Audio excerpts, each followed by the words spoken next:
Welcome to The Explainer.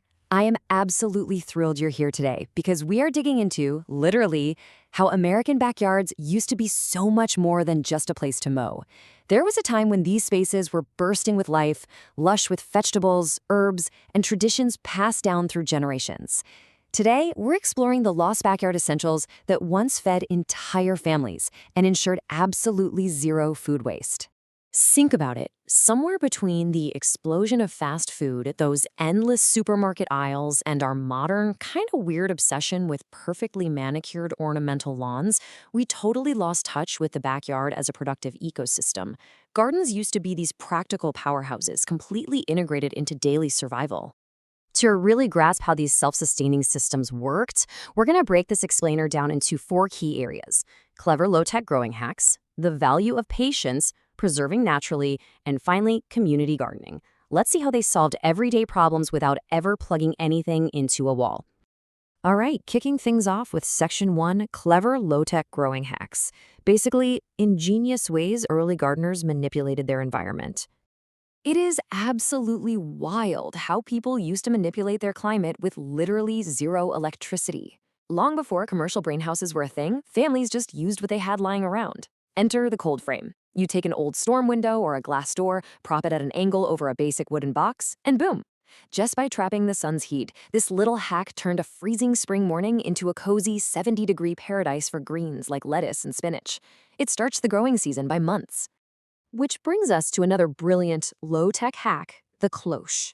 Way before we had those massive plastic tunnels or synthetic garden fabrics, gardeners had to protect their delicate young seedlings from sudden frosts, pests, and violent weather. So they use these small, bell-shaped glass domes. It's essentially an individual mini greenhouse for a single plant. Can you picture that? The source material actually describes walking through a crisp spring garden and seeing rows of these glass cloches glistening in the sun. They looked almost magical, like tiny protective snow globes just sitting right there in the soil. So simple, elegant, and incredibly effective. Okay, now we absolutely have to talk about the pure genius of olas. These were huge in old American homesteads, especially out in the Southwest. Gardeners would take these ancient, unglazed clay pots, bury them in the dirt with just the very top exposed, and fill them with water. Because the clay is porous, the water just slowly seeps out directly into the soil. Long before drip irrigation or electronic timers, this hack encouraged deep root growth and saved water with almost zero effort. Just brilliant. And it wasn't just about the tools, it was how the plants interacted. Before you could just run to the store and buy chemical pesticides or synthetic fertilizers, people relied on generations of passed-down wisdom. They knew that dynamically pairing plants together supported the whole ecosystem. Marigolds kept bugs away from tomatoes. Basil naturally improved the tomato's flavor. Beans fixed vital nitrogen into the soil for heavy-feeding corn, and squash leaves provided a living ground cover that literally smothered weeds. It's like a giant natural puzzle. But for the truly hardcore old-school gardeners, the real secret weapon was, well, it was a bit less glamorous. It was the infamous stink bucket. They'd toss nettles, comfrey leaves, maybe some leftover fish scraps into a bucket of water, and literally just let it rot for weeks. Actually, rot is putting it mildly. Once you strained it, you had this incredibly potent DIY liquid fertilizer. Yeah, it smelled absolutely awful, but it made the garden soil thrive without a single trip to the garden center. Moving right along to Section 2, the value of patience. We're looking at crops and structures that yielded decades of reward. You see, older generations viewed their backyards as real long-term investments, not just places for instant gratification. Take asparagus, for example. Most of us today, we totally like the patience for it. We want quick results. But planting an asparagus bed meant playing the long game. You plant it in year one, but you actually have to wait about 3 whole years before it really starts producing. The payoff, though? Once it's established, that single bed could realistically feed your family every single spring for the next 20 to 50 years. That same patient approach applied to those nearly indestructible rhubarb patches you'd always find tucked near a fence or a garage. They'd survive the absolute harshest winters just to give you sweet, tart homemade pies year after year. And no, let's not forget the twisting wooden grape arbors. Sure, it took years to establish those thick vines, but by midsummer, they gave you natural shade, brought in tons of pollinators, and literally dripped with juicy fruit for fresh eating or making wine. It really makes you stop and think, doesn't it? Why are we spending $5 on flavorless, store-bought strawberries packed in those annoying plastic clamshells, bred just for size and shelf life? Growing them at home took a year of patience to establish, sure, but homegrown strawberries were sun-warmed, tiny, and infinitely juicier. Plus, they sent out these aggressive little runners, meaning a single patch created endless new plants. It was a continuous supply of fruit for older generations with almost zero ongoing effort. Even playtime required a little patience back then. Long before those massive plastic playhouses, parents would build bean teepees in the spring. They'd just use simple tall sticks tied together at the top.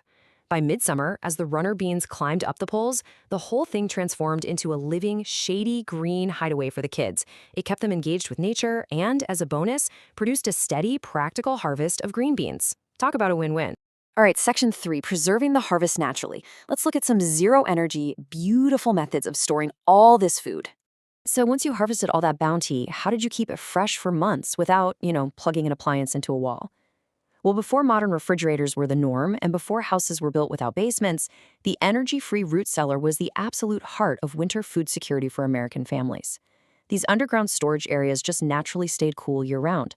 They preserved essential crops like potatoes, carrots, onions, and apples for months on end.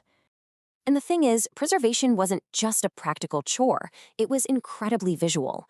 People didn't just toss their onions into plastic crates or mesh bags. No, they carefully braided the tops together into these long, twisted ropes that hung in cool pantries or basements. A really good onion braid was actually a massive point of pride. It was a visual reminder of the garden's bounty, literally a work of art just as much as a storage method. They put that exact same care into drying herbs. You'd see bundles of thyme, oregano, and sage hanging upside down from old-fashioned clothespins. Walking into a grandparent's kitchen or mudroom back then smelled incredible, like a natural apothecary. The bundles hung there like these rustic, leafy chandeliers. It's so completely different from today's uniform, impersonal supermarket tents. Those dried herbs carried personal stories and a true sense of place. And finally, section 4, gardening for the community. This is the ultimate forgotten feature, sharing the harvest. So, we've arrived at what is probably the most vital yet totally intangible forgotten feature of the historic backyard.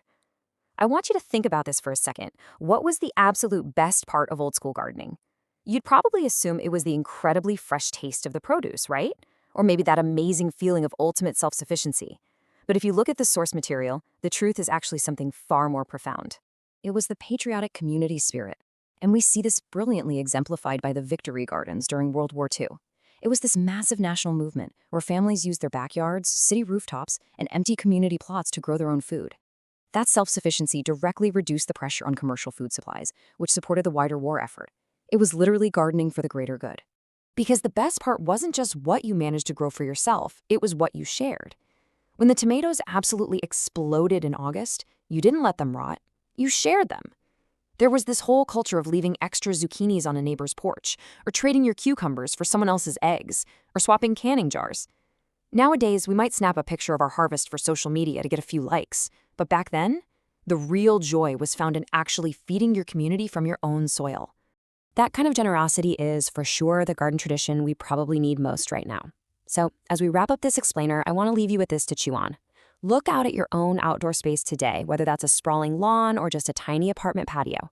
Which of these 15 forgotten garden features will you resurrect to bring back that brilliant, practical, and community-driven spirit? Thanks so much for hanging out with me today, and I really hope you're feeling inspired to go get your hands dirty.